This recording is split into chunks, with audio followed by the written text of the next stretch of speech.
Sezvandinogaroreva paya kuti Harare is a small bedroom.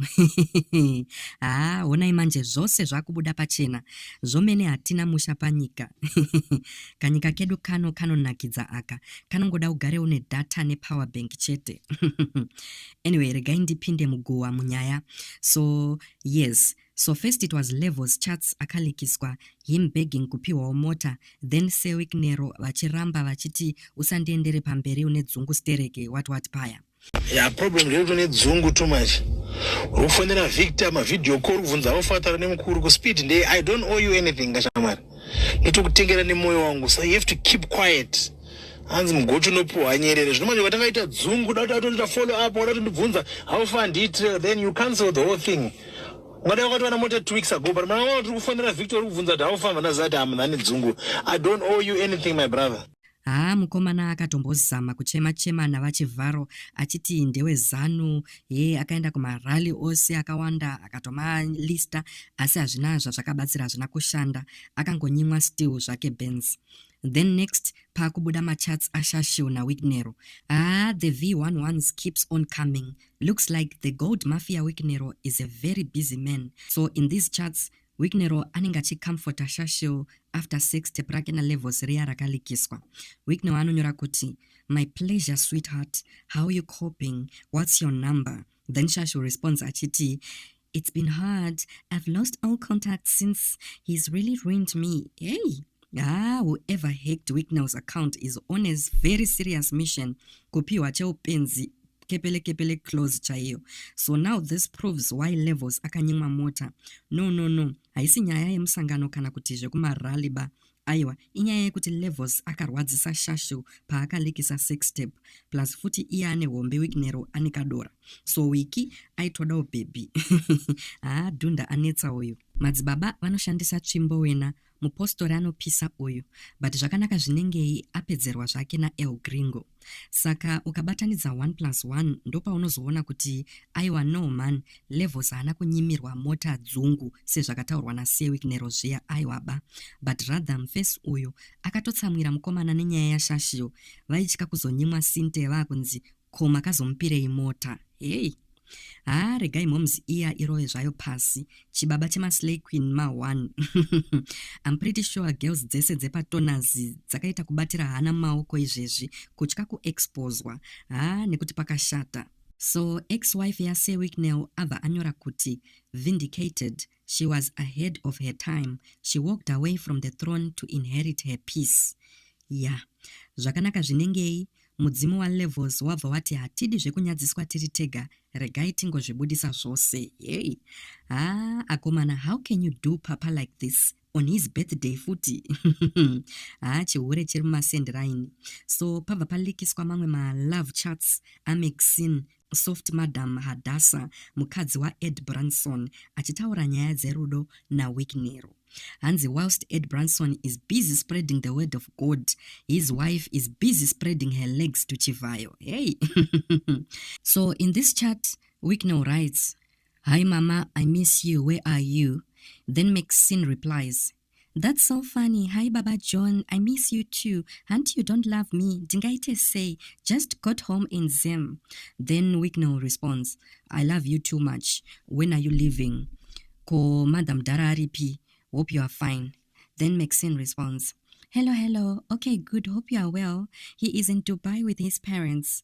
Then Wiknero replies, I'm very well, thanks. How's Essay? Munoyari nikuso tibikira. When is he in Zim? Then Maxine responds, actually on a flight back. Well, it's delayed. My launch is this weekend. Saturday evening he will be back. Mukuda kujgei. Thursday, setting up my small little business at home, so we will leave soon as everything is set.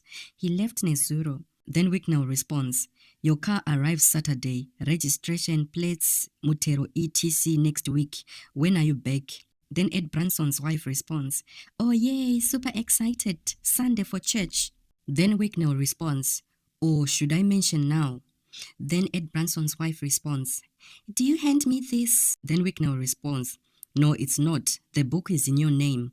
Gifts need to be managed well to avoid wrong assumptions. Then Maxine responds, Yes, just say I got Mama a car to use here, so I bring it Sunday Mauya. Then you can hand her. Don't tell her yet. Then Wicknell responds, it has to look like a surprise. Yes, going to see President Ruto. Then Maxine writes, oh, nice. So I won't see you. Then Wicknell says, you can come earlier to see me Saturday. Then Maxine responds, okay, let me see. Masquera say. Then Wicknell replies, Ndasquera mama imi masquera seyo. Then Maxine says, Ndasquera, I'm coming back to Zim on Friday, then back Monday. Then a couple of days later, Maxine writes, I miss you. You came and left without seeing me. Then Wicknell replies, I miss you too, Mama. Where are you? I'm there Monday to Thursday. Then Maxine replies, I can't believe I've only seen you twice. Where are you going? Take me with. Then Wicknell responds, why, Mama? I told you I love you and that will never change. If you act childish and start sulking, keeping yourself busy, it's your loss. Then Maxine responds, I know you love me and I do too, and I'm not sulking.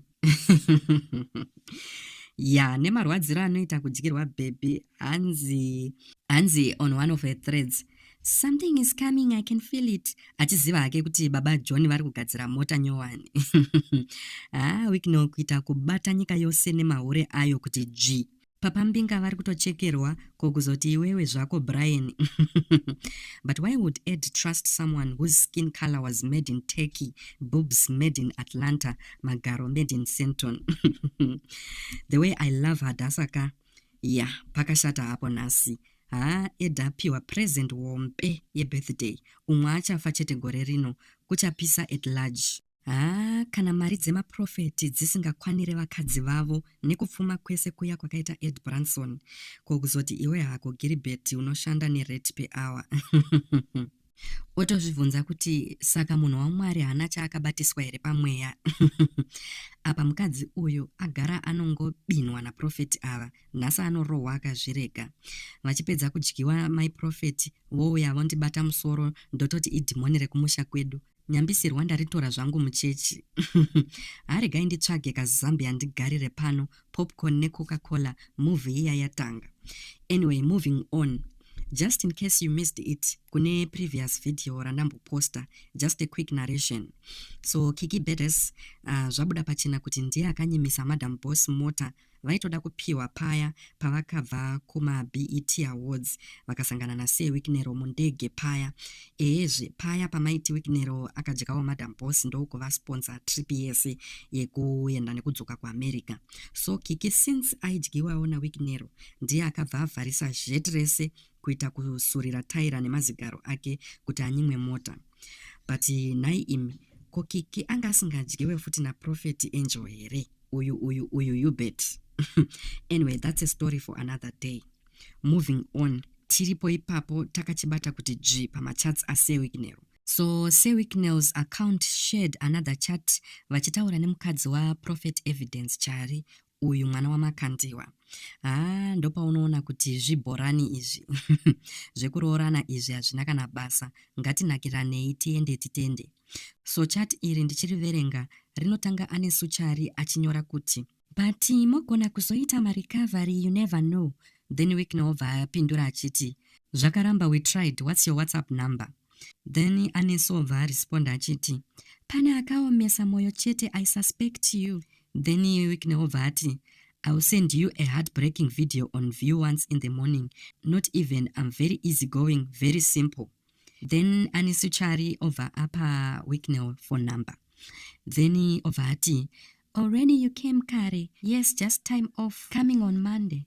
Then Wicknell vati, kumbaba makasianani, how is Texas? Hope you're having a great time. Yo, am I way? At least he respects my prophets in all the chats. Never kadzivana prophet. Ndirukunzwa achingoti baba pese pese. But vana mai mfundisi vazvivharisa ndatenda hangu. Vana mai vesangano vari kunakirwa na baba John.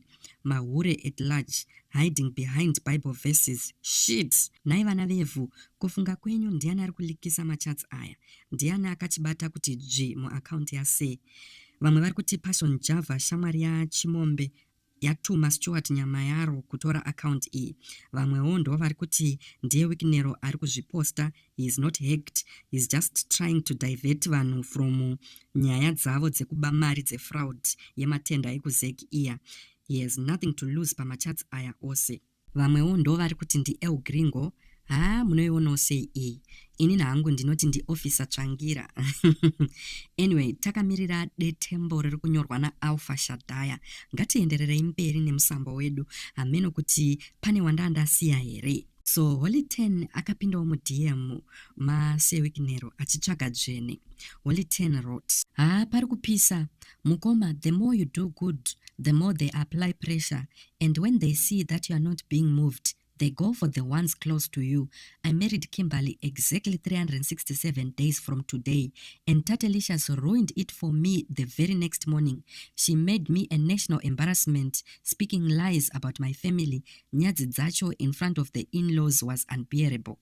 The problem is when they lie, it will always be brought up by people who don't care about the truth, for as long as they feel like irritating us, but good prevails over evil. Yesterday we celebrated our anniversary and are still together. I felt the need to just strengthen you. Let him or her lie. It won't work. Stay strong.